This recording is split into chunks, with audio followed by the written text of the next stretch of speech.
We are looking at love's philosophy today. We've got Miss Stoner, Miss Roberts and Miss Park here today. We all generally feel that the poem's quite glib and not as satisfying as some other poems on the same subject. Does anybody want to say anything about why they think it's a bit glib? So I sort of feel like this is a real kind of classic romantic with a capital R poem, in the sense that he uses all this kind of natural imagery, the rivers and the ocean, the mountains, etc., sunlight, moonbeams.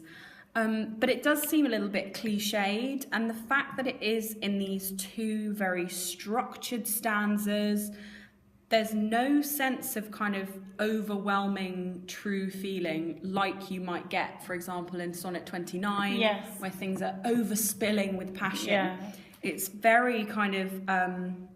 This is a man trying to play mind games to get his to get what he wants, but absolutely, it doesn't seem like it's a particularly about her. It's like a really bad chat up line in a bar. Really is. Like, by the way, like the sunlight clasps the earth, so we should totally hang out. It does feel like that. It doesn't feel like this is a man who genuinely finds something particularly attractive about a particular person. This is just a man. He says nothing about her. Exactly. He says nothing about her whatsoever. Whereas, you know, if you were to compare this with something like Sonnet 29, you know, it's all about him and comparing things to him. You know, it's I think of thee. It's all about him. And, you know, even things like The Farmer's Bride, obviously a more disturbing version of love that's perhaps gone wrong, but he's infatuated with her. He describes her in great detail, compares her to things. Whereas, I mean, love's philosophy, I wonder if he's kind of lost sight of what real love is, because he's been so busy philosophizing about it and being thoughtful about it. And also maybe perhaps trying to be representative of everything that is perceived as being part of the romantic period, like knowing that he sort of wants to connect to nature and all that natural imagery that is sort of something that they know is an intellectual game that they're playing at that time.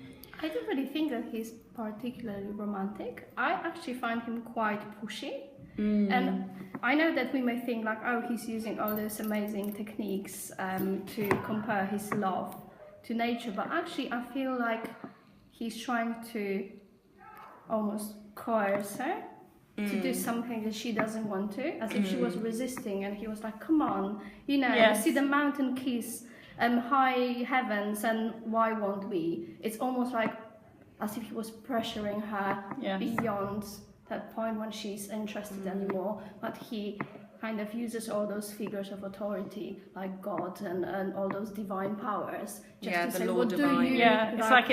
What's your problem, woman? Like, you know, we were meant to be. And thinking about the context as well, you know, a woman in that time period, you know, to give yourself sexually to someone before marriage was potentially very dangerous. Yes, you know, absolutely. If you ended up pregnant, there's no way to prove paternity. You know, your reputation is ruined. So there is perhaps something a little bit predatory and kind of negative about it in that way.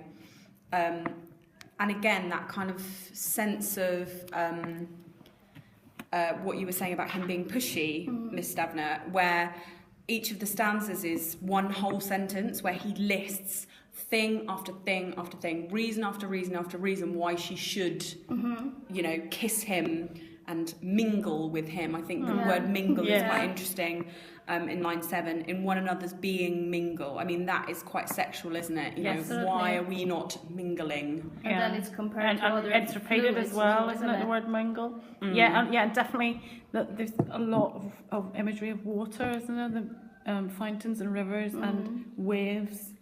And I find it really interesting that he talks about all those reasons, but none of them actually link in any way to his personality or character.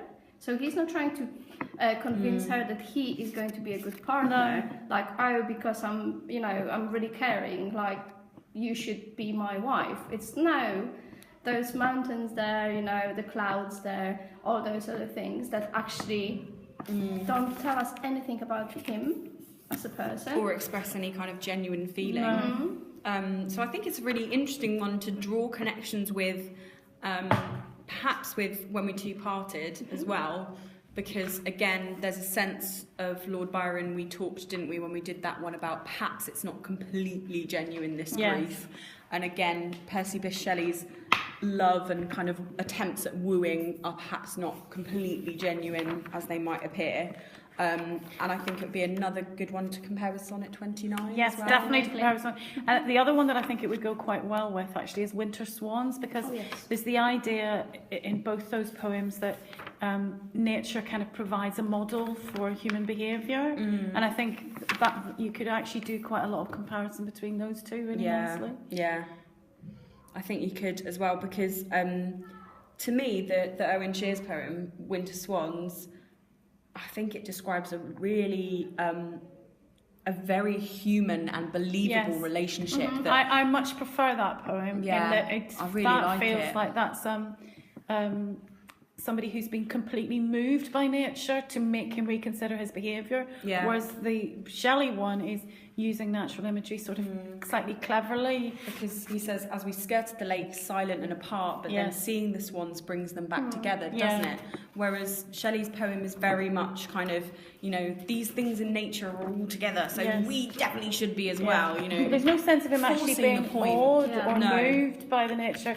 It's just an intellectual game. Which is interesting in terms of the Romantic period, because there was a real sense of kind of, you know, the awe and majesty of nature and being overwhelmed by that, you know, Wordsworth and people like that. Whereas Winter Swans, interestingly, fulfills that much more than this one, than Love's Philosophy does. Definitely. I think it's interesting that he's chosen to end on questions as well. Yes. That use of the rhetorical question, and that the question is left unanswered. Yeah. I think, like so many of our poems, the woman is voiceless. Yes. She doesn't get to reply, and I wonder what she would say if she were to reply, perhaps Stavner walking away. Walking away. But I don't think he even the wants creepy her to chapter reply. line. That's why we have all those Well, and is it rhetorical just questions, one isn't woman? it? Is it, does this not have the feel of something that you would use more often, like you said at the beginning? Exactly. Okay, shall we stop there then on that one? Yes. Okay.